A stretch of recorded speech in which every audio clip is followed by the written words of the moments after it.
on 44 shit, you know what I mean? Busy man.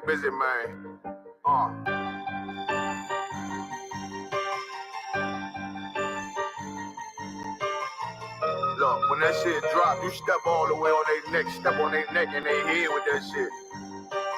Fine then, I ain't show no mercy, we gon' show them boy what time it is. I pop out like I'm Samuel, I got time to kill. Haters thought I died, I survived. They don't know how I did it, got it out the mud, straight to glory. They don't know how I fed it, nice but he don't show them skills, how I show them skills. He ride but he don't work the wheel, how I work the wheel. They mad, up some solid, circle tight, yeah, vacuum seal. No, they want my life, I ain't worried, I got rank for real. I got real soldiers, kill for me, nigga, watch yourself. They said you been in beast mode lately, you is not yourself. When you dropping that fire, precious marriage, they inquiring. They can't stop what's coming, but I see them conspiring. Cross the line, them firing. This bitch here, finna break the spin. No kindness, I don't trust you, circle small. You can keep your features. Me and my niggas don't keep no secrets. And it feel like Jeepers Creepers. Say they want some smoke, dog. So I brought these chimney sweeps. Coming like we coming, you can't even count. These niggas don't run it like we running, bitch, don't even start. Bitch, I'm with my niggas till the end, till them do us part. So if you wanna leave, you can leave, bitch. Bless your heart, fine then. I ain't show no mercy, we gon' show them boy what time it is. I pop out like I'm Samuel,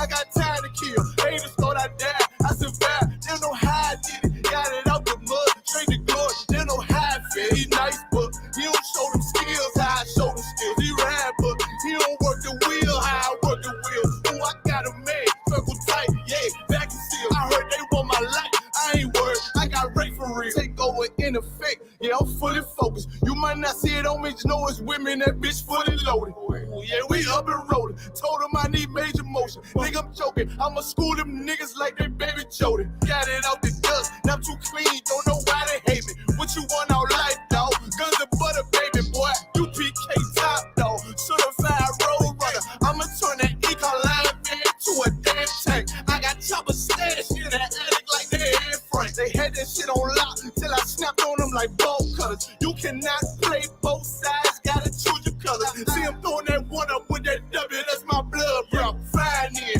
I ain't show no mercy, I'm gonna show them boy what time it is. I pop out like I'm Samuel, I got time to kill. Haters thought I died, I survived. They don't know how I did it, got it out the dust, straight to glory. They don't know how I feel. He nice, but he don't show them skills, how I show them skills. He ride, but he don't work the wheel, how I work the wheel. Ooh, I got a man, circle tight, yeah, back and still. Said they want my life, I ain't worried, I got rank for real.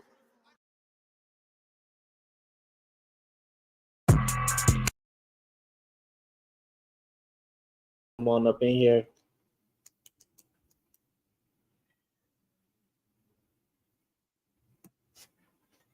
Shalom. Yabashim Yahshabakathum to the brothers. Shalom. Yahweh Shemal Latham Bahashim Yahweh to the sisters. The priest and officer where y'all of the I.S.U.P.K. started out of 125th 1 West Harlem, New York in 1969. Under the Most High God, under Christ, under the commanding General YAHANNA. I.S.U.P.K. is the home of the truth. And here we rightly divide the word of God. Thus saith the Lord. Real quick, if you'll get me 2 Timothy chapter 3, verse 16. Man, it's important that we follow these rules, regulations, and guidelines, because in it is an answer to every single thing that could come up on us, the answer to every single thing that is required of us by the Most High God, right? The Most High God laid out these rules and regulations and guidelines that we would have life and have it more abundantly, right? So when we don't follow these rules, regulations, and guidelines, we always end up in the world of hurt. And for those who don't know, the we that I'm speaking of is the Israelite that the Bible speaks of, the so-called Black man, Native Indian man, and Hispanic man. That is the true Israelite that the Bible speaks of. So when we go outside of these rules, regulations, and guidelines, we always end up in the world of hurt, right? So like, if you'll read that, sir. 2 Timothy chapter 3, verse 16. All scripture is given by inspiration of Yahweh and is profitable for sound, for doctrine, for reproof, for correction, for instruction in righteousness. For instruction in what? for instruction in righteousness. For instruction in righteousness, right? That we will do what's required of the Most High God and be in obedience to Him, right? So, like, if you'll go ahead and continue, sir. 2 Timothy chapter 3, verse 17, that the man of God may be perfect, thoroughly furnished unto all good works. Thoroughly furnished unto all good works. And just like the class last night, what the Lord was bringing out through the outer one was that we you know, what we do here is we provoke unto each other love into good works, right? Thus saith the Lord. And that's what all of these scriptures are here to do. And if you are unaware that you're doing something, you won't even understand where you're messing up at. So in a lot of cases, we drop the ball in terms of who we choose to cohabitate with and who we choose to have a relationship with. And contrary to popular belief, you know, even though the world would and society would try to say that it's okay for anyone to cohabitate or be with anyone, but that's not the case, right? We've seen plenty of instances where the same people who oppressed us, the same people who have done things, have torn apart entire cities and unalived entire communities of Native American Indians, Hispanics, and Blacks, the true Israelite that the Bible speaks of, over lies, then do you think that we should go and cohabitate and be with the same ones who oppressed us and who have done these things? By no means. We've seen what happened to Emmett Till when that stranger lied on him. We saw what happened in Rosewood, where the entire community was burned down, all off of a lie in terms of what one of their women said, right? One of the oppressors' women said, right? So then fast forward, we see scenarios like in the dating world, they got this thing called passport bros. For those who don't know, it's this thing where brothers, and not only brothers, but even strange nations, they go get passports and they go out to other countries and go try to cohabitate with different women that are not Americanized, and that, you know, you understand. But in a lot of cases, in the so-called Black, Native Indian, and Hispanic communities, we see a lot of cases where our brothers are going and being with strange women of different nations, and you understand, not being of Israel, right? But the Most High God spoke against these things. You know what I'm saying? Real quick, if you'll go to Proverbs 31, so like 3 and 31.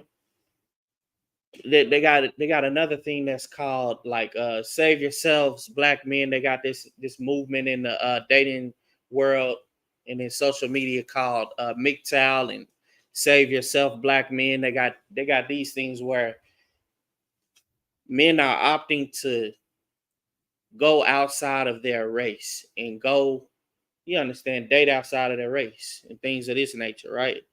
We seen what happened with the brother Jonathan Majors, and you know how he did that and how that wound up unfolding for him, right? But so like it real quick, if you'll go ahead and read that, sir.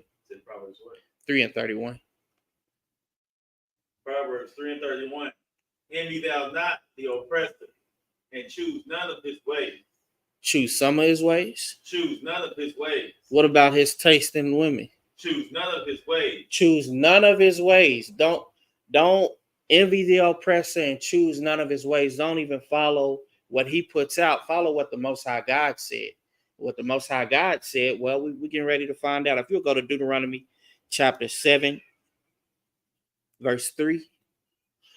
The Lord laid out rules, regulations, and guidelines of who we should deal with, who we shouldn't deal with, and all of these things, right? And we see in so many cases where when we don't follow rules, regulations, and guidelines, how we end up in a position we don't want to be in. That doesn't benefit us or our people, or you understand. We constantly see these things. Because society would have it to be, once again, this way. They got We're not even gonna get into all of the other things that they promote. That's contrary to the Most High God. It's complete and utter filthiness. Now, for those who don't know, they added more colors to those different flags and those different colors. Well, once again, they mean things that's not of God. Right. But Salakia, if you'll go ahead and read that, sir. Deuteronomy chapter 7, verse 3. Neither shalt thou make marriages with them. Thy daughter thou shalt not give unto his sons, nor his son, nor his daughter shalt thou take him to thy son. Pause right there, sir, if you would. So, neither shall thou make marriages with them, right? This is thus saith the Lord. He gave us rules, regulations, and guidelines to follow, right? He told us not to do these things, not to take on women of strange nations or make daughters with make marriages with them, not not their daughters taking unto your son or your son taking unto their daughter, right? None of these things. Like if you'll continue reading, sir. Deuteronomy chapter 7, verse 4. For they will turn away thy son from following thee, from following me, that they may serve other gods. So will the anger of Yahweh be kindled against you and destroy thee suddenly. Right there. Now we've seen this before. We've seen this even in the scriptures. We've seen, granted these were strange nations, but we've seen actually brothers go and marry strange women, and what happened to these brothers, right? We saw what happened with Samson. We saw what happened with Solomon. As a matter of fact, so like if you'll go to 1 Kings chapter 11.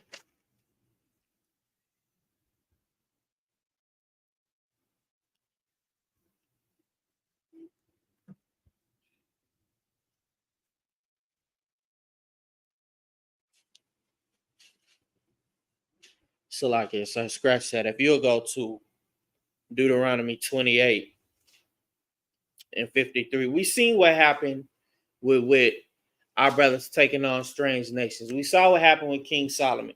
King Solomon had sinned not because of the amount of wives or concubines he had, but that they were of strange nations, and that he went following after their gods and sacrificing after their gods and making altars unto Molech and Chemosh.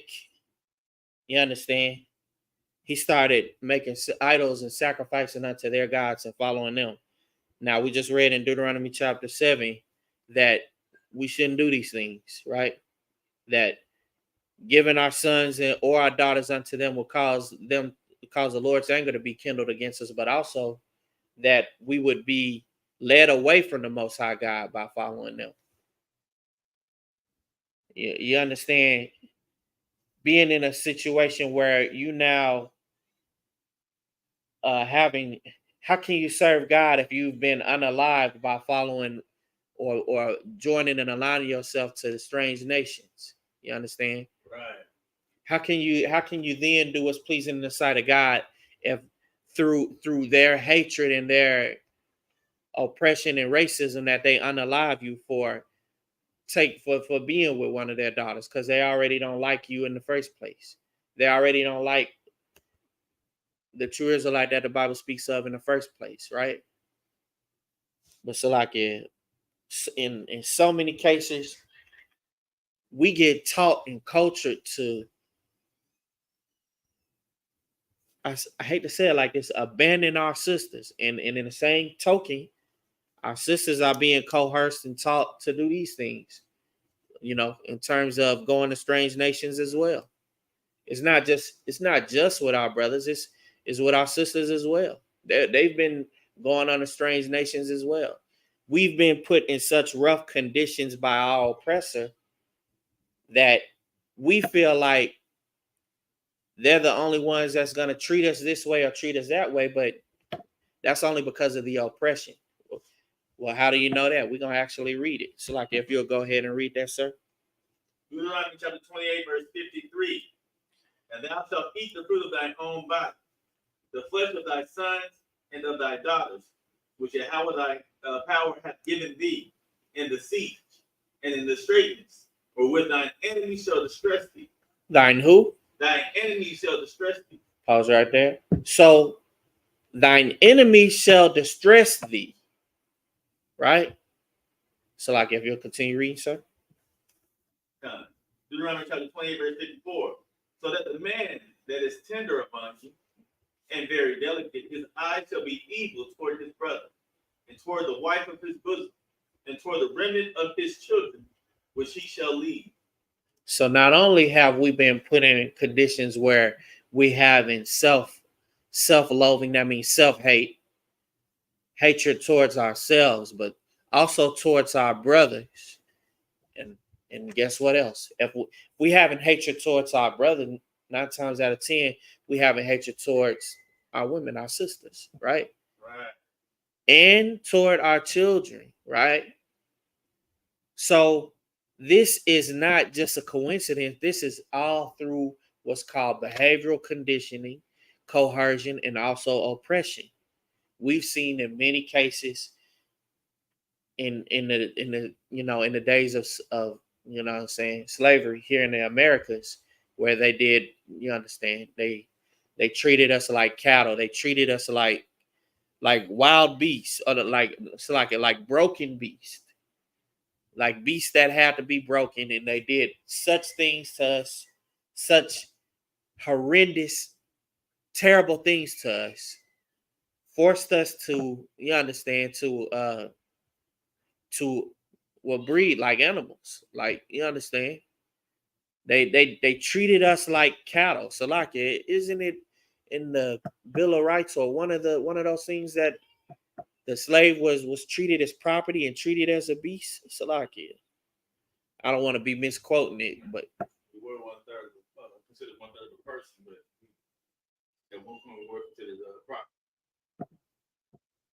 Con. So they treated us as cattle, and with such things they oppressed us to where we've been put in such a lowly state at this time. Now that we hate ourselves, hate our brothers. Oh, and let's not even talk about the relationship dynamic, right? But that's what we on. We of course gonna talk about it. But you get what I'm saying. You understand? So like if I may real quick. Con out of one con. Man, it's just what you hitting on is so heavy, because with our women, it's a little bit different. When our women are doing these things, they're looking at it as in the capacity of power, right? Reliability, wealth, and we understand that they robbed us for all our wealth and all of our land, and then turn around and consider trying to sell it to us. Right. But at the end of the day, when our women do this, they do it in the capacity of, well, it's not, the war was a pop off. I put my trust in Esau and his military. Right. I shall be saved when evil comes. Right. Unfortunately, that's the mindset of a lot of our sisters, and even so, even with our brothers, in terms of joining and aligning themselves to all the things that come along with being a part of the greater society and trying to fit into the social norms. Now they're trying to make it and force upon us to be a social norm that we abandon our sisters and that our sisters abandon us. But see, this is prophesied that this would happen.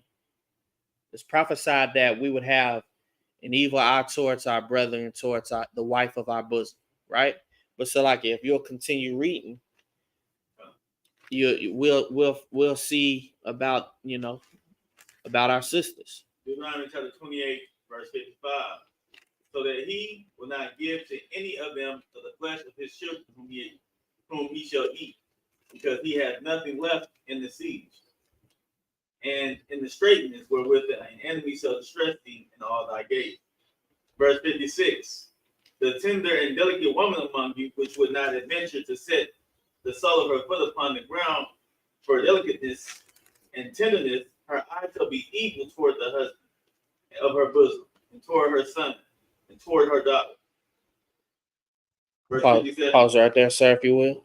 Go ahead. So right there, we see it now where because of the enemy distressing us, that now there's not what's called, Salakia, help me out, a cohesiveness or oneness and togetherness in relationships. And The family, I think you're trying to think family structure. Con. That's exactly what I'm saying. The way God intended it type of Con.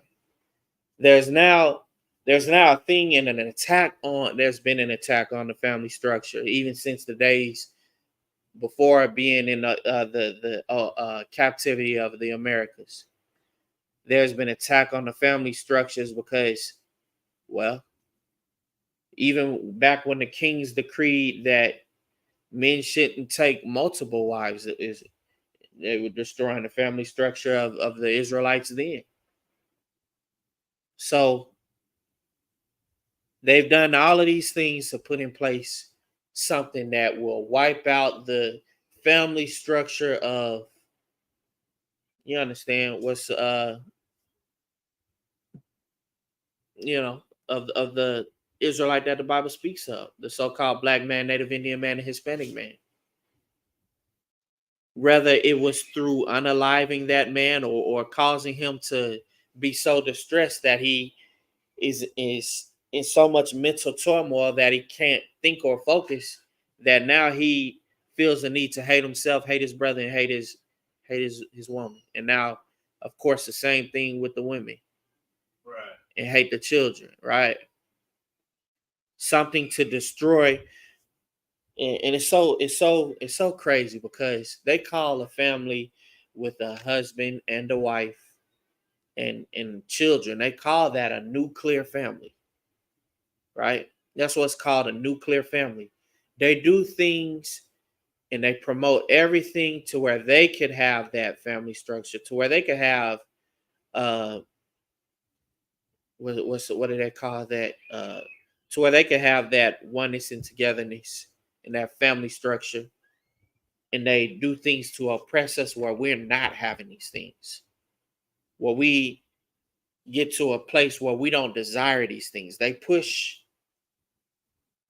through the media. They push all the single ladies and all of these things, and they push men trying to bounce from woman to woman to woman and not taking responsibility for any of them. They push these and promote these things as if it's what's called the social norm. That's what's called behavioral conditioning, but it's also called manipulation. And once you peep the play, once you realize the tricks that's being played, now you can adjust and maneuver around these things, right? So if it's not, the men being unalived or being put in a condition through manipulation and through behavioral condition that he's now arrested, they used to tell us all the time growing up that we would be dead or in jail if we're a so-called black man, Native Indian man, or Hispanic man. They told us that we would be unalived or incarcerated, right? So if it's not us being unalived and not us being incarcerated, now it's us being in a position where we want to do this thing where we don't want to be with our sisters and our sisters don't want to be with us, right? But Salaki, if you'll continue reading, sir. Deuteronomy chapter 28, verse 57. And toward her young one that cometh from between her feet, and toward her children which she shall bear, for she shall keep them from for one of all things secretly in the sea. Salaki, real and quick. straightness wherewith Salaki, if you go ahead, sir. That's fine. and straightness wherewith thine enemy shall distress thee in thy gates. Thine enemy shall distress thee in thy gates. Now, understand this is all part of a plan, because guess what? If we're not being in the family structure, if we're not being in oneness and togetherness, well, what's that gonna cause brothers to do? I hate to say it, but I've seen instances where sisters have gone to have resorted to being a part of the alternative lifestyle community because they felt like they couldn't find a brother that they wanted to be with. I've seen brothers do this same thing. Brothers, man, come on, man. I've seen them do this, and it's unfortunate. But that is all part of being distressed and oppressed and behavioral conditioning. All of these things. Even going to these strange nations and taking them as wives or husbands. You understand? But Salakia, that's why the Most High God laid out rules, regulations, and guidelines for us to be able to rise above these things, right?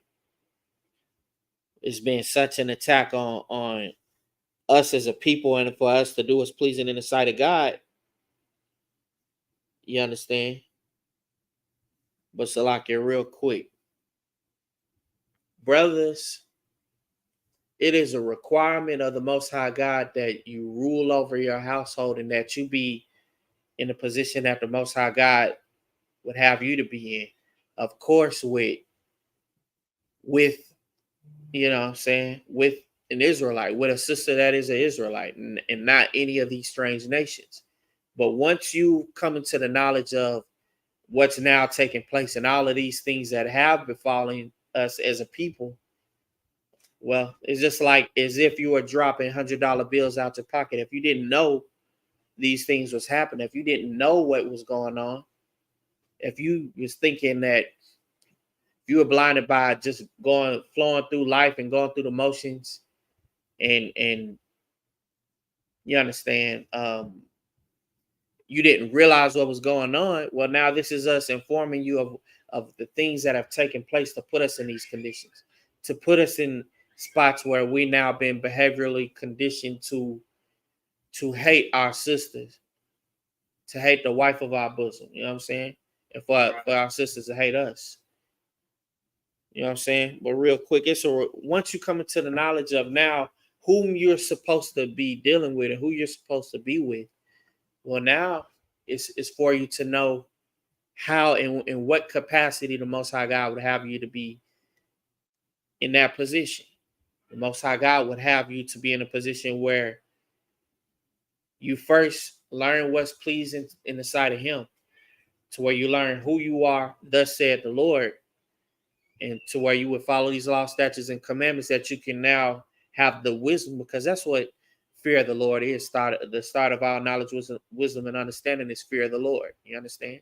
Once you come into this awareness, you now could be in the position that the Most High God would have you to be in. And for the men, that would be for them to rule over their own household. Real quick, if you would go to 1 Timothy chapter 3.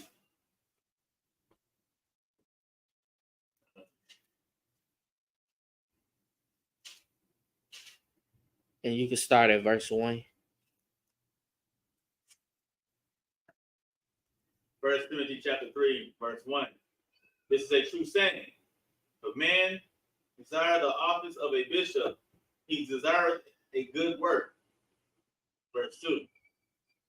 A bishop then must be blameless, the husband of one wife, vigilant, sober, of good behavior, given to hospitality, boy, apt to teach. Salat. 3, not given to wine, no striker, not greedy or filthy lucre, but patient, not a brawler or covetous. Pause right there, if you will. So these are all requirements of the Most High God. Once you come into the knowledge of who you are, once you come into the knowledge of whom you're supposed to deal with, this is a capacity that you're supposed to operate, right? So, like, if you'll go ahead and continue reading, sir. 1 Timothy chapter 3, verse 4. One that ruleth well his own house. Pause right there. One that ruleth well his own house. Now, in so many cases, we see where we're put in conditions to be what's called childish, even petty. We're put in conditions where we're now, what's the word? What is that thing that they have? They call the the men versus the women, or the power struggle, or something like that, right? Right. Where now, I hate to say it like this, but women have what's called men part envy, and then men are now being conditioned to have what's called lady part envy, and being covetous and jealous of each other. And that's a crazy, filthy thing, because what would make a woman not proud and happy to be what the Lord made her to be? You know what I'm saying? What would make a brother not proud and happy to be what the Lord made him to be? You know what I'm saying? Naturally at birth, you understand? What would make them not, you know what I'm saying, want to stand in that? Well, that's what's called being covetous and being envious. That's what's called now wanting something that you know that's just, you know, that you just not. I've heard I've heard brothers I've heard brothers say that, oh, women get everything. You know, men take care of them. Men give them all the money. Uh, they got better clothes. They got more clothes options and blah blah blah. I heard women say, oh, but men got high quality clothes and better quality clothes. They don't need much to do this and do that. It's now like a whole struggle of power, and the whole struggle of being covetous and envious of each other. That's, and to me, that's, I don't know, man. It's not my cup of tea. I'll just tell you that much. It's like if I may. Come. What it really comes to is down to a power struggle. When I say power struggle, you have to look at the dynamics of America. Right. If you look at God's structure, the man is the ruler. The man oversees everything. Well, in America, it's the ideal ruler is the woman. So when a woman seeks to be a man, she's wanting to be in a position, just like Eve. She wanted to be in the position of a God, or have the ability to make a judgment, and her judgment be final.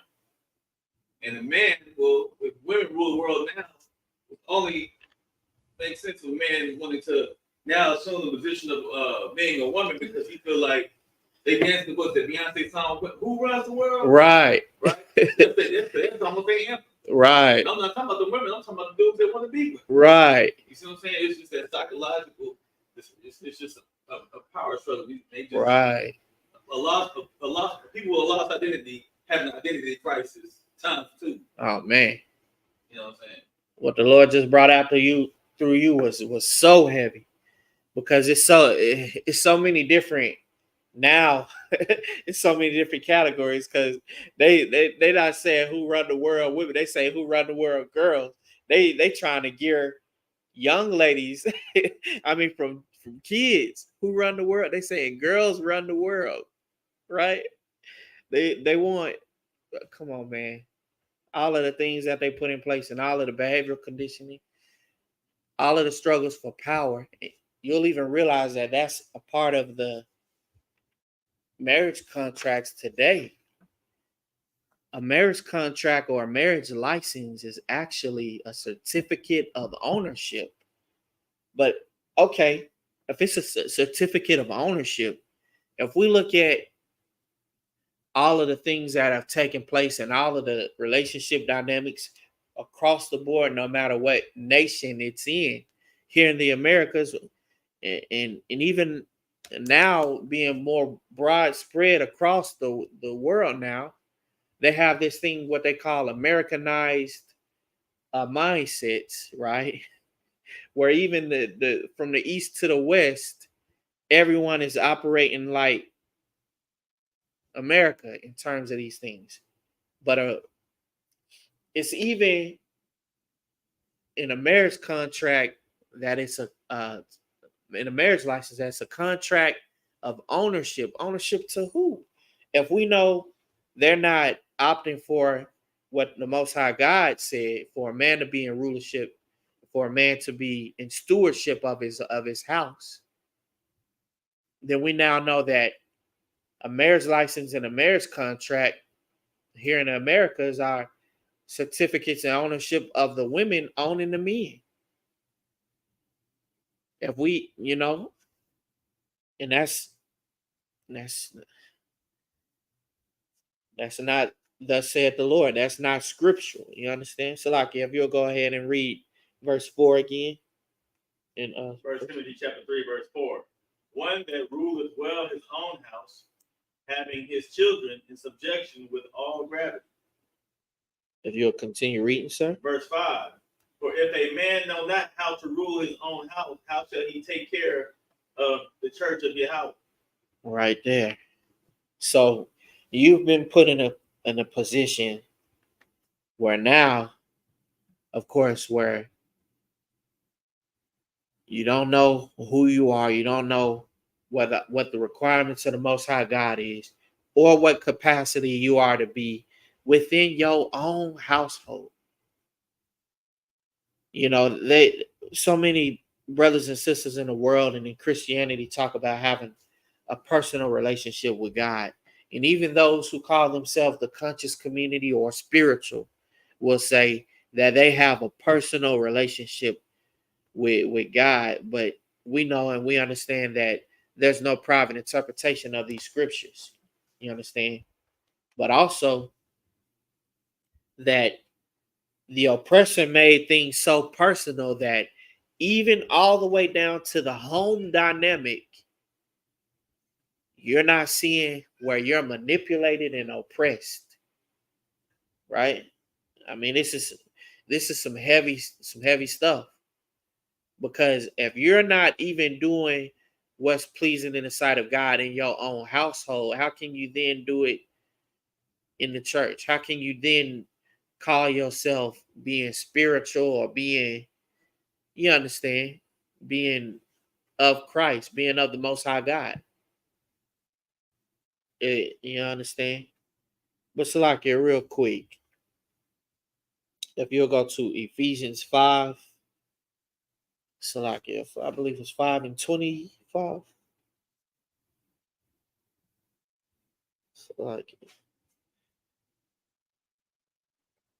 Salakia 5 and 22.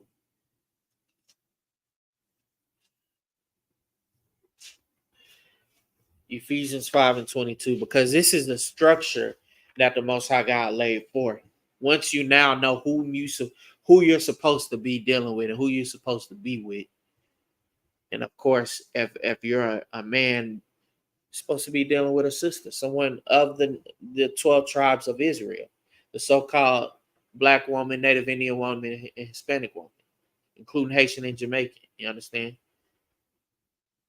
But Salakia, and of course, if you're a sister, you're supposed to be dealing with the so-called Black man, Native Indian man, and Hispanic man, including Haitian and Jamaican, the 12 tribes of Israel, the true Israelite of the Bible. You understand? Right. Once you realize you're supposed to now be dealing with your nation, well, now you know. Well, now we can now learn what's required of us in terms of the structure that the Most High God laid forth. The structure that He laid forth in terms of the order. If we just lay cement, bricks, and metal rods on the ground, can we then call it a structure if it's just laid out in the ground? No, there has to be a foundation laid. There has to be a forum built and other things. You understand? There has to be what's called framing, and now structure. You know what I'm saying? If we just throw sticks and strings and sheets on the ground, can we call it a tent? By no means. You have to frame it in such a way and put it together in such a way. And this is what the Most High God built. You understand? This is the natural order of creation. But Salakia, if you'll go ahead and read that, sir. Ephesians chapter 5, verse 22. Wives, submit yourselves unto your own husbands, as unto Yahweh. Verse 23. For the husband is the head of the wife, even as Christ is the head of the church. No, the wife is the head of the husband. For the husband is the head of the wife. No, the wife is the head of all. For the husband is the head of the wife. The husband is the head of the wife. If you'll continue, sir. Ephesians chapter 5, verse 23 continue. Even as Christ is the head of the church, for he is the savior of the body.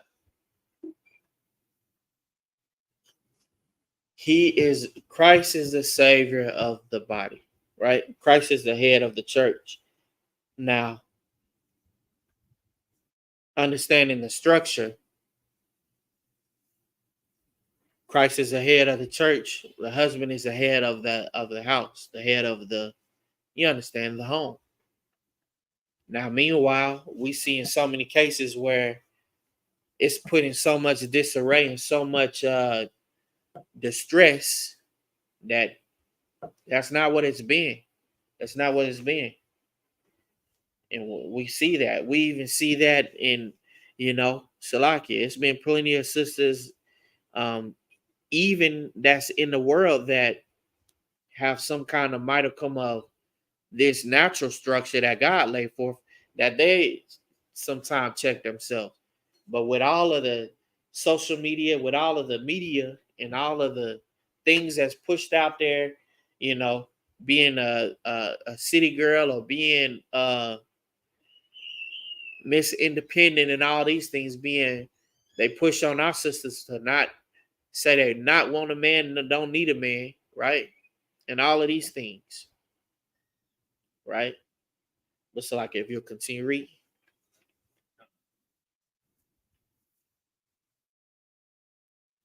Ephesians chapter 5, verse 24. Therefore, as the church is subject unto Christ, so let the wives be to their own husbands in everything. Verse 25. Husbands, love your wives, even as Christ also loved the church and gave himself for it. Verse 26, that he might sanctify and cleanse it with the washing of water by the word. Right there. By the word of the Most High God. These words are thus saith the Lord, right? These words are thus saith the Lord, that we follow these rules, regulations, and guidelines, even in the home structure.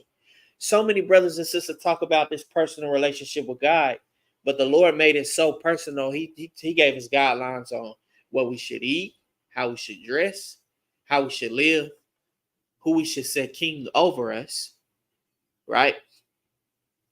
Who we should marry. Though all them things is very personal, right? I mean, think about it. All them things is personal. All those things are very personal, right? That's your personal relationship with God, is if you personally doing what he commanded you to do, or what he, you understand, or not doing what he commanded you not to do. You understand? Non-action is action, right? And if he says not to do something and you don't do it, well, that's you get what I'm saying. That's how you're supposed to operate. But if he says do something, well, that's absolute. And there's none above the Most High God, right? But Salakia, real quick, if you'll go to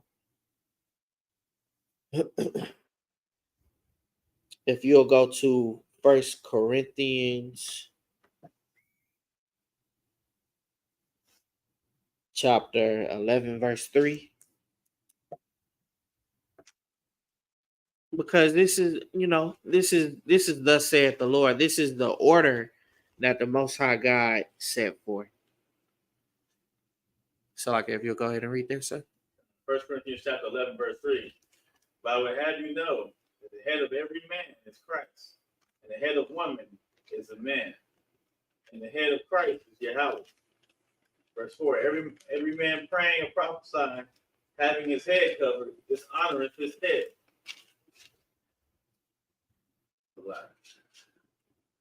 1 Corinthians chapter 11, verse 5. But every woman that prayeth or prophesieth with her head uncovered, dishonoreth her head, for that is even all one as if she were shaven.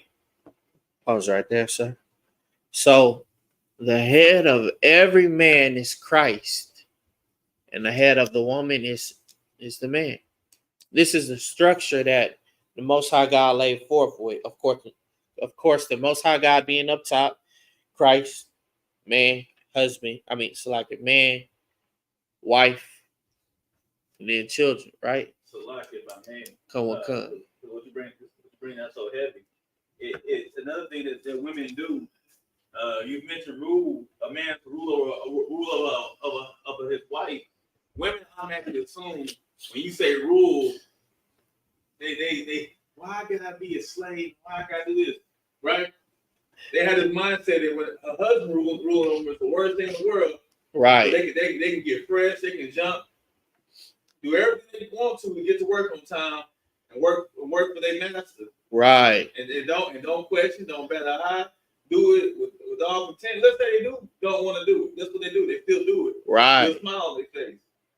But then they come home and their husband gets, why I gotta do this? And why I gotta do that?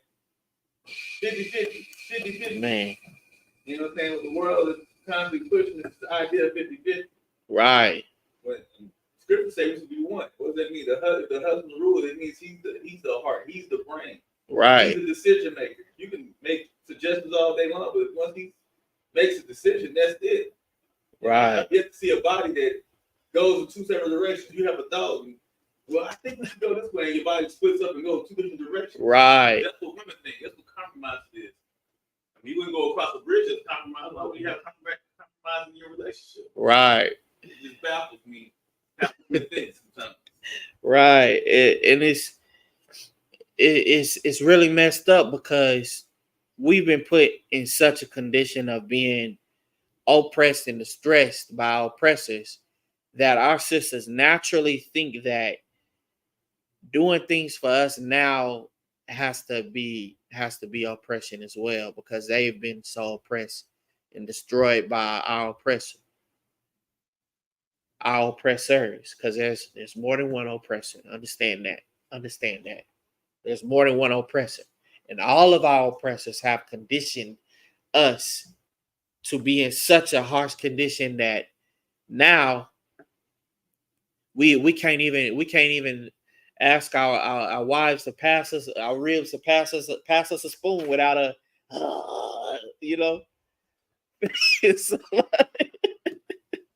So like it is real. It's real out here. It can be rough out here, but at the same time, us men have been put in so rough conditions, unfortunately, that we don't know the order and structure that the Most High God laid forth. And if we don't then know that order, then we can easily be swept up and led away in our own emotions, in our own frustration. Man, she keep on treating me like this, I'm gonna go to a strange nation and get one of those women, right? I bet she'll listen. Come on, man. So like it's not funny, but these are the rough conditions that we be in. Like, if we go into war with all of with the oppression, we had slavery, dealing with an oppressor that clearly doesn't like us, that clearly hates that we're there, and think that we're an affirmative action higher, right? We dealing with all the oppression and all the weight of the world. We dealing with brothers who now been distressed by our oppressor, who now showing contempt towards their own brother. We dealing with all the war of this stuff and all the weight of the world, and then come home, unfortunately, and now we're put in a condition where we have absolutely no allies. And that's spoke of in the Willie Lynch letter. Now, we don't get into conspiracy theories, but the evidence and proof of that being real through the oppression is without a doubt, whether it was real or fictional. You understand? We've been, and here's the thing about that. The scripture gave prophecy about all these things. We just read in Deuteronomy 28 that the oppressor would distress us, where we would hate our brothers and the wife of our bosom. That's all the evidence and proof, because it's thus saith the Lord. You understand? Now, I'm not trying to reference this or reference a Willie Lynch letter to this, but you understand. If you ever heard of the Willie Lynch letter, that's just another thing that they've used to illustrate that. But the scriptures have told us and prophesied these things.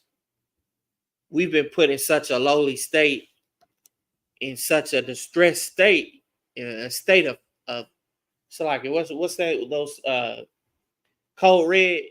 We've been put in such a code red state of oppression and distress that, you know, we, like the scripture says, you know, we've been running to and fro. We've been running here and running there and looking at this, or checking this out on social media. Oh, passport bros. Oh, MGTOW. Oh, save yourself, black men. These movements that have been created to combat all of the things that we deal with as a people, right? To combat all of the things that we deal with in a social setting, and or in the amorous light, in relationships, however you want to put it. All of these things have been put up on us and forced upon us in a rough condition and through the stress of oppression. But Salakia, was there any more on that, sir? Con. If you'll go to Salakia, 1 Timothy chapter 2, verse 11. Because this is what capacity, you know, this is a capacity of how things, you know, how things are and how things should be. Christ is the head of the church. Salakia, the man is the head of the household and of the wife, and of course, the wife being by the children. Salakia, if you'll go ahead and read that, sir.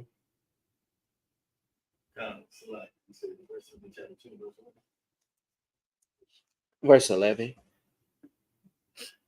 1 Timothy chapter 2, verse 11. Let the woman learn in silence with all subjection. Verse 12. But I suffer not a woman to teach, nor to usurp authority over the man, but to be in silence. Verse 13. For Adam was first formed, then Eve. 14. And Adam was not deceived, but the woman being deceived was in the transgression. Verse 15. Notwithstanding, she shall be saved in childbearing, if they continue in faith and charity and holiness with sobriety. If they continue in faith, work. That faith without works is dead. So that's what faith means, is works. What you put in your action to, what you put in your diligence to, right?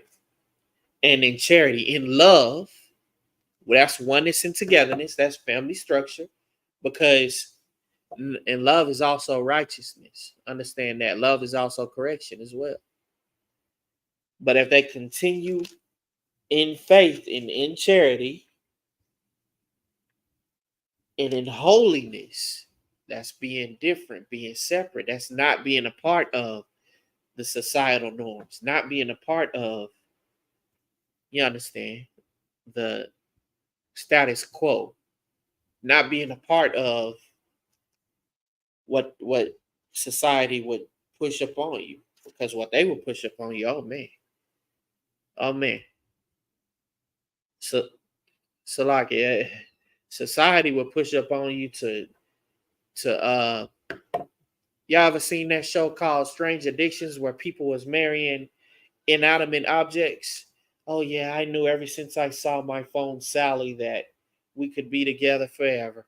Like, that would be the societal norm. That would be the level of success, of acceptance. Unfortunately, and unfortunately, they this is what they push up on people as a societal norm. They're not trying to get help for nobody. They're not trying to get anybody what's the word? Not medical attention, but mental help, psychological help, right? Right. I mean, how could you see a pen and be like, I knew ever since I saw my pen that she was the one for me? Like, seriously. These are the societal norms and what society will push upon us. But being in holiness, separateness, is being not a part of these things and being a part of what God commanded us to do. Right? But Salakia, real quick, if you'll go to 1 second.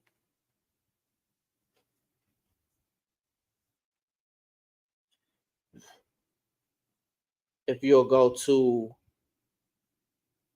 Ecclesiastes 7:26, because man, society would have us out here just ziggy boo with it, just looking crazy, just doing any and everything.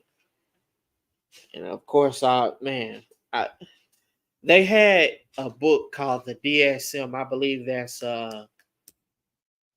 diagnosis mental, no diagnosis. Uh, forgive me. I know it had to do with the mental, what was deemed as mental conditions or uh mental health conditions and all of these things. And there were so many things in that book, say in the 70s even, and in the 60s, that today would be deemed as mental health condition or a psychological ailment, right? Today is now being made as a social norm, and I don't even know what if there is a DSM of today in terms of the mental diagnosis book, right? I don't even know what that may look like of today. Salakia. But at this time they would deem stuff like that, and the whole bestiality thing and all of these other things. I don't even know if I could say that. But the whole marrying any and everything, right? I don't even know if they would deem that, if that's a part of the DSM today. I think they took in all of that out. I know they took in the alternative lifestyle community out, right? Because back in the day, that was part of what was called a mental condition in the DSM. But I digress. I don't want to get too far off of what we're talking about. But Salaki, if you'll go ahead and read that, sir. Ecclesiastes chapter 7, verse 26. And I find more bitter than death the woman whose heart is snared and nets, and her hands as bands. Whoso pleases Yahweh shall escape from her, but the sinner shall be taken by her. So many times we seen, if we go into these strange nations, that will be what's called trapped and ensnared. That brother, Jonathan Majors. Now they asked him if he was reckless with her, because that's one of the charges that they gave to him, was reckless assault or something like that, Salakia, or harassment, reckless harassment, something crazy like that. Something like endangerment, something where Right. Like because he shoved it back into the car. Right. That's what they were able to find. Then you look at the definition and say that assault could be pushing somebody, unwantedly pushing somebody. Right. And yeah, that's what they like. You got it. Right. So since they deemed it reckless assault for him snatching away from her and running away and gently placing her back in the vehicle, that's a part of that whole thing. It's her heart was snares and nets, but he had an interview after this. And they said, "Do you feel you are reckless?" He said he was reckless with her heart. Right? Now the scriptures say, "And I find more bitter than death the woman whose heart is snares and nets." Now, Salakia, there was a brother who was unalived by one of those women, because she did OnlyFans and other Salakia. She did adult film sites and other things like that, and the brother didn't like that, but she got so upset that the brother was leaving her alone and moving on, that she unalived him. It's like, I don't know the brother's name, but this is something that happened big in social media. She unalived that brother. Her heart was with snares and nets and bands. And unfortunately, that brother did not escape her. But see, that's why we here to inform brothers and sisters of what's going on and what the Most High God said to do and what he said not to do. Because if you don't know, how can you do it? If you haven't been taught these things, then how can you then, do these things? So now what we have here is a call to action for you to come back unto the Lord, that you may learn what's pleasing in the sight of God, that you may learn now what to do and what not to do. You understand? Because once again, that's an unfortunate thing that brother met his end, all because he wanted to love and pour into, a porous vessel, a broken vessel that don't want to be fixed. You understand? Salakia. If you'll go to 1 Corinthians 14 and 34, because it's a requirement of Most High God that men rule over their household and that they stand in righteousness. You understand? How this, following the rules and regulations and guidelines of this book, is how men fully stand in their maturity and in their masculinity, and how women fully stand in their maturity and their femininity. Right? Because once again, the societal norms would have you marrying cars or, doors or something crazy like that.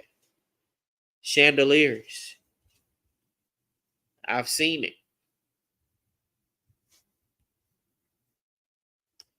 So like I said, if you'll go ahead and read that. 34. 1 Corinthians chapter 14, verse 34. Awake to righteousness and sin not, for some have not the knowledge of Yahweh. I speak this to your shame. Verse 35. But some men will say, how are the dead raised up? And with what body do they come?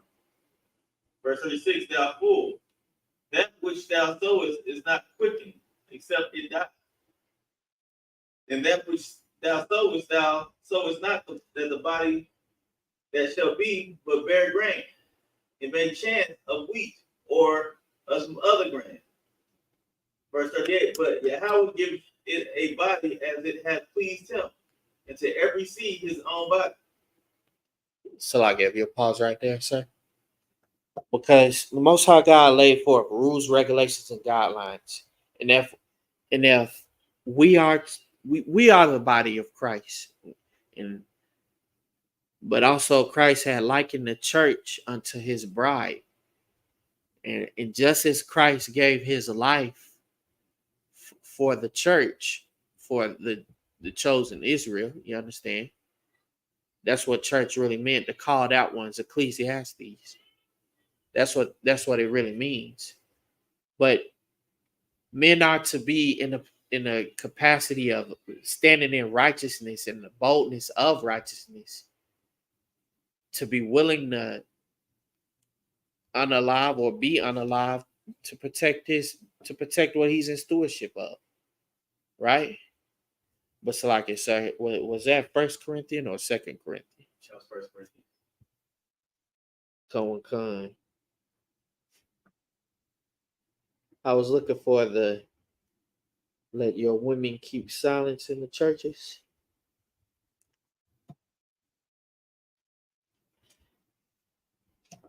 But so like it we'll move forward. Thing is,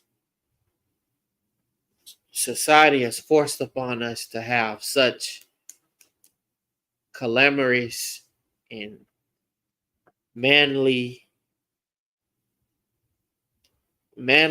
women, and for the men to be so passive, soft, and what's the word? Passive, soft, and effeminate, right? But once again, now when you speak about these things, and when you speak out about the oppression, when you speak out about all of the things going on, oh, now it's a thing of shaming now.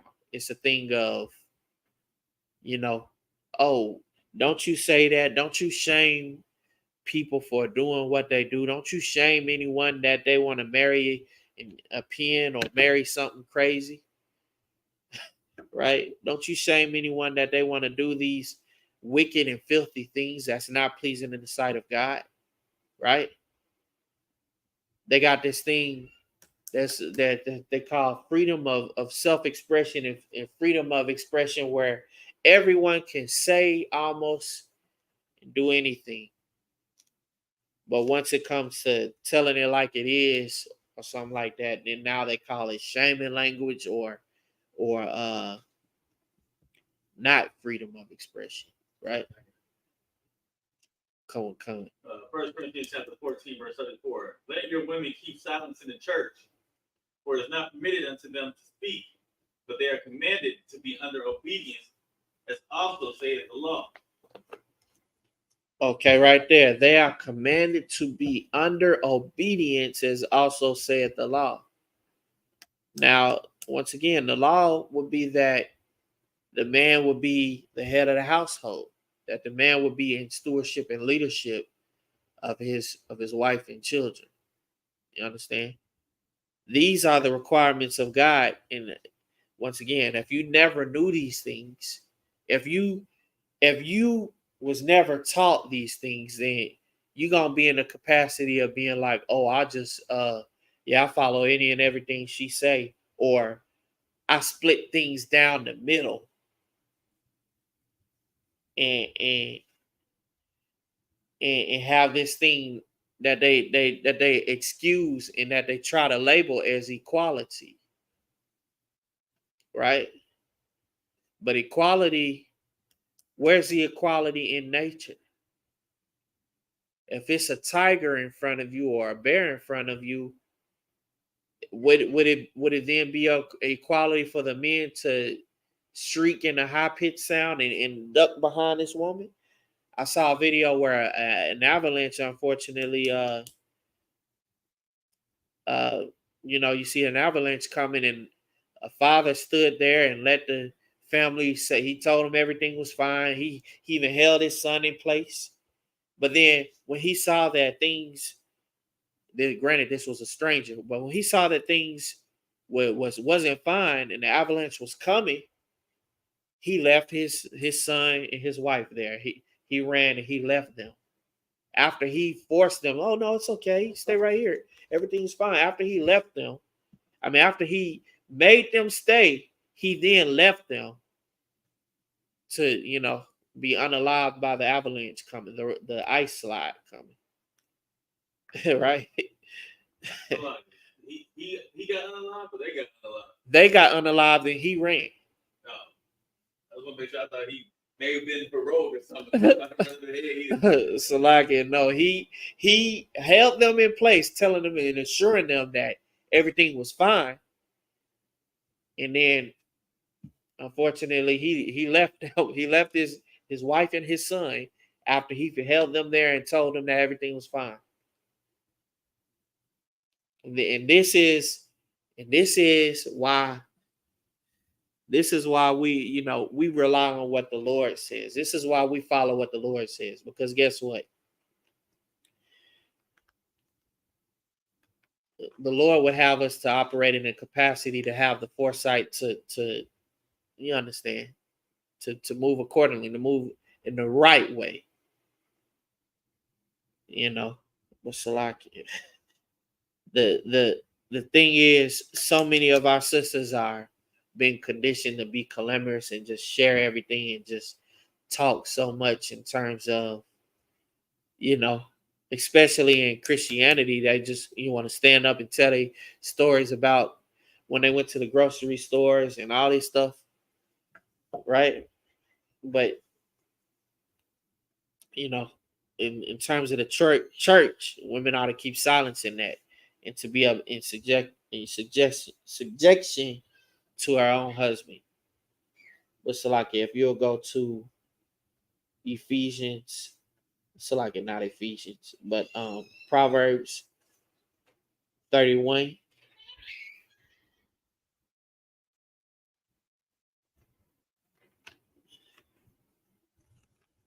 So like that, you can start at verse 1, sir.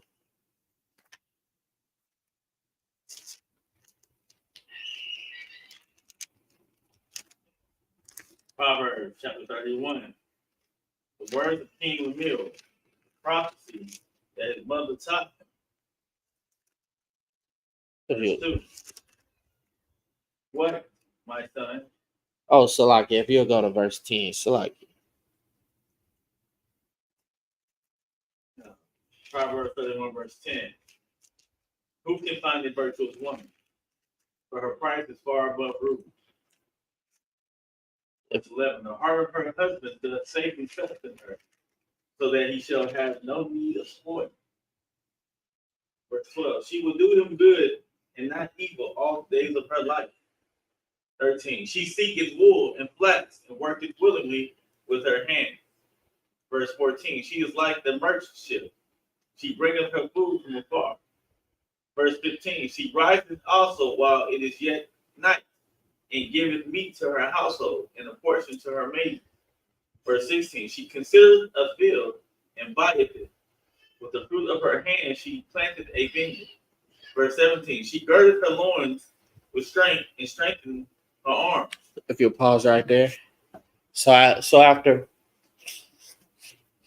all these things, understand that a virtuous wife would do all these things for her husband to bring honor to her husband's name, in terms of her husband being helped in terms of doing what's pleasing in the sight of God.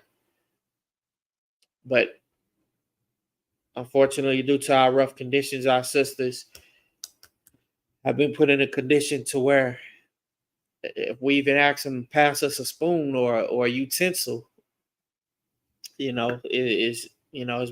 been rough. I'm talking about from a world capacity, because sisters here in the I.S.U.P.K, they have been raised and they've been taught differently. They've shed themselves of the world, just like we men have shed ourselves of the world. And now we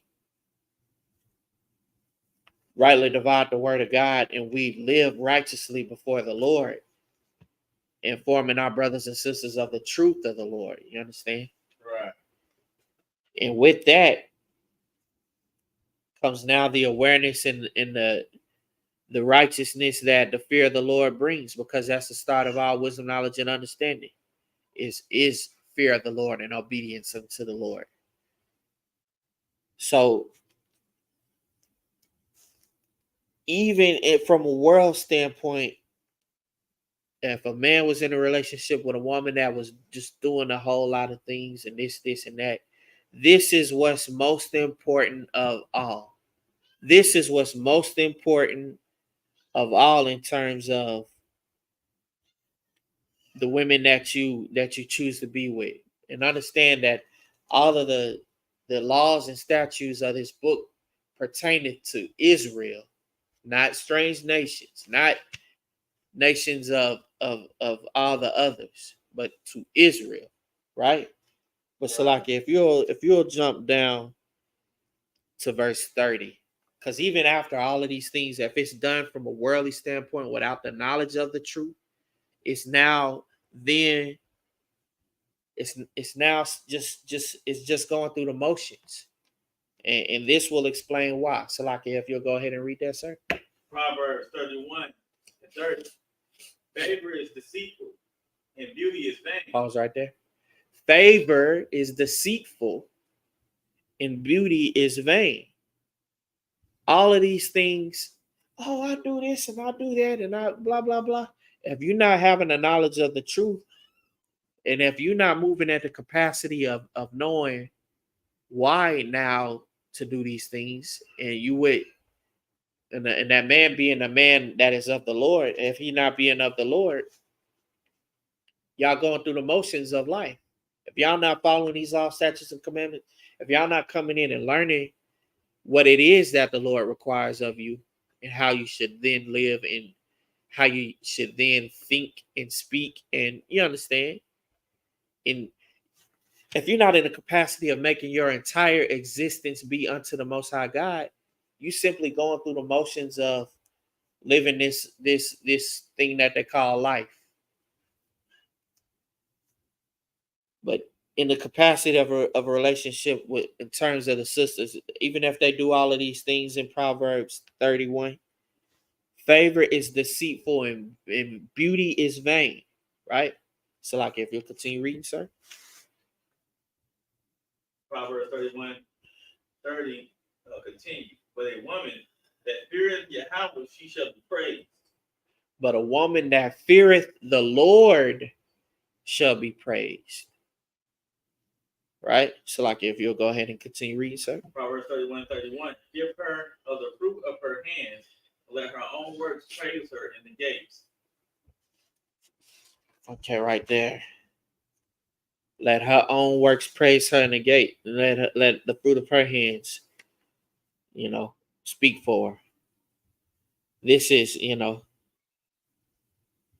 this is thus said the Lord, that we be at the capacity to, that our sisters be at the capacity to understand these things. Once you understand now that you are to come into the truth and fear the Lord, and that you to be with someone that is fearing the Lord, and that is doing it was pleasing in the sight of the Lord, well, that that's where it's at. But Salakia, for the brothers, now that you come into the knowledge and understanding and truth of who you are and what's required of you by the Most High God, it's now your duty and responsibility to be Christ-like and to be willing to give your life and to be willing to fight, like just like when Yahushua returns. You understand?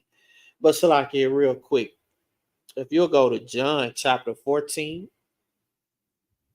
because I don't want to make it. I surely don't want to just put everything on the sisters, because this is something that's on the brothers too, something that's on the men too, and now it's our duty and responsibility to be Christ-like and to do what's pleasing in the sight of God.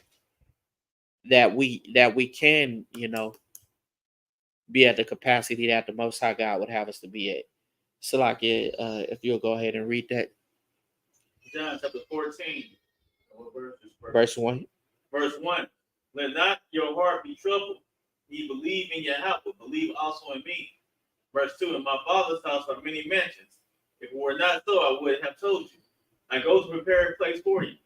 Verse 3. And if I go and prepare a place for you, I will come again and receive you unto myself, that where I am, there ye may be also. Verse 4. And whither ye go, ye know, and the way ye know. Pause right there.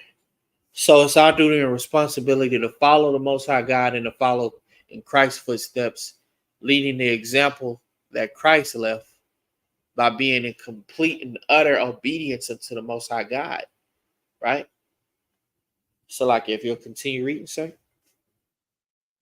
John chapter 14, verse 5. Thomas saith unto him, Yahweh, we know not whither thou goest. How can we know the way? Verse 6. Yahweh saith unto them, I am the way, the truth, and the life. No man cometh unto the Father but by me.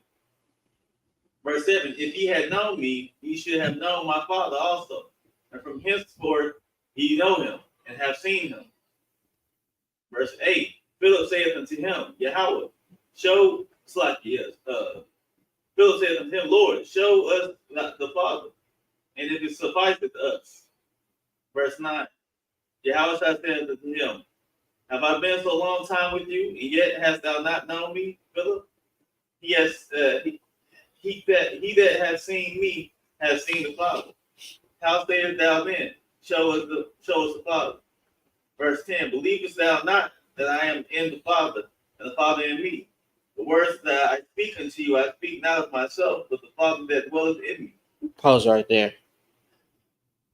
This is a capacity that we're supposed to be at as men, being in complete and utter submission unto the Most High God, just like we would want our ribs to submit to us. I mean, come on, man. You can't sit up here and just be so vexed in your emotions and feelings and being like, man, our sisters won't submit to us, so I'm gonna go to these strange nations because our sisters won't submit to us. Well, you ain't submitting to the Most High God, but once again, it's because of the rough conditions. It's because you're not knowing, who you are, what's required of you by the Most High God. That's why the Most High God put us priests and prophets here, that you may now come to the awareness of it and choose to do what's pleasing in the sight of the Most High God. So, like, if you'll continue reading, sir.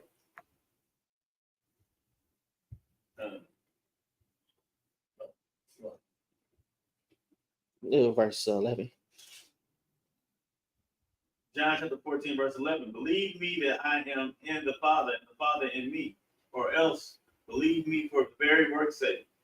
Verse 12. Verily, verily, I say unto you, he that believeth on me, the works that I do shall he do also. Pause right there. Verily, verily, I say unto you that he that believeth on me, the works that I do shall he do also. Right? This is what it means to now be Christ-like and to be in the position that the Most High God would have you to be in, and follow the example that Christ laid before us. That we now be perfect, be the perfect example of what obedience unto the Most High God is. Because even in the Apocrypha, it speaks, it says a virtuous woman and a righteous woman is given as a righteous portion unto the righteous man, right? But so, like, if you'll go ahead and continue reading that verse.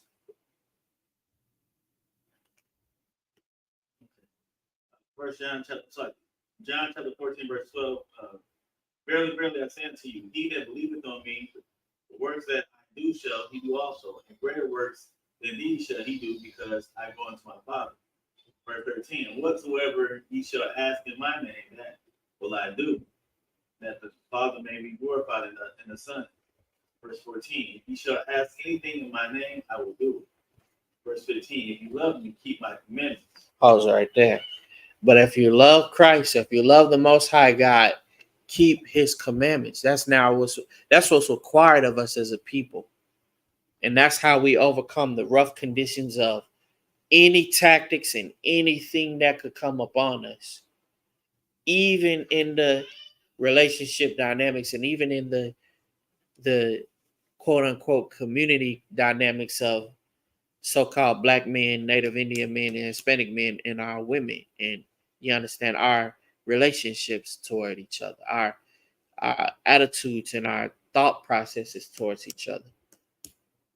The only way to rise above that would be to follow in Christ's footsteps and do what's pleasing in the sight of him. But Salaki, that concludes the class. Do the service announcements.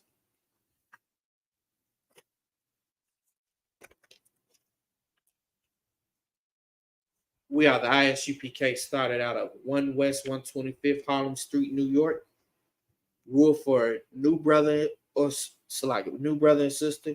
When a new brother and sister come into the school, they are off limits for 6 months. They are to be saluted only. They are here to share themselves of the world. If they need transportation, the teacher will arrange it.